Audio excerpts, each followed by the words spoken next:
Dans le prochain épisode de Un si grand soleil. Alors que Lucille est blessée en tentant d'échapper à son ravisseur, l'hôpital fait exhumer le corps de la patiente victime d'un choc anaphylactique, et Claire maintient sa version des faits. Attention, les paragraphes qui suivent contiennent des spoilers sur l'épisode d'Un si grand soleil diffusé mardi soir sur France 2. Si vous ne voulez rien savoir, ne lisez pas ce qui suit.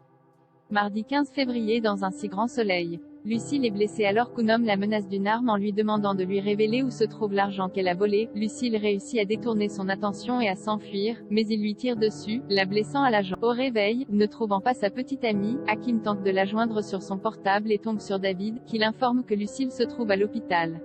À son chevet, Alain informe Lucille qu'elle va devoir répondre aux questions de la police. Hakim tente d'intervenir en qualité de policier, mais Alain lui demande de suivre la procédure.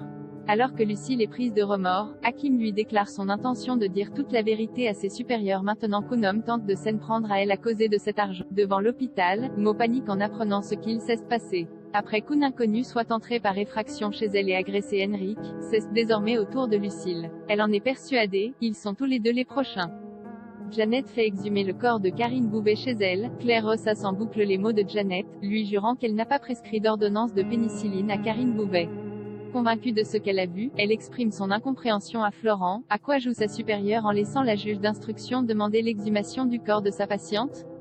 Pourquoi ne veut-elle pas tout simplement avouer la vérité plutôt que de faire subir une telle épreuve à sa mère?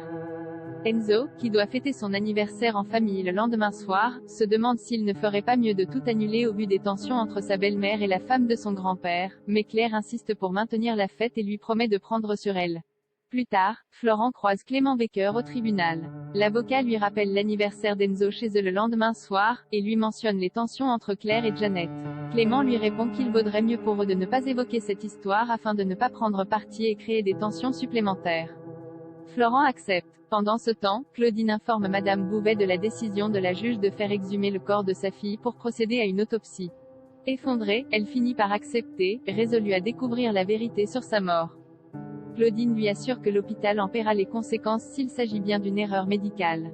À l'hôpital, Alain apporte tout son soutien à Claire et la rassure, elle a bien agi en témoignant. Mais il ne remet pas pour autant en doute la parole de Janet, pour qui il a un profond respect. Se confiant à l'infirmière, il redoute que toute cette histoire ait des retombées désastreuses pour la carrière de l'une d'entre elles selon l'issue de l'expertise médicale.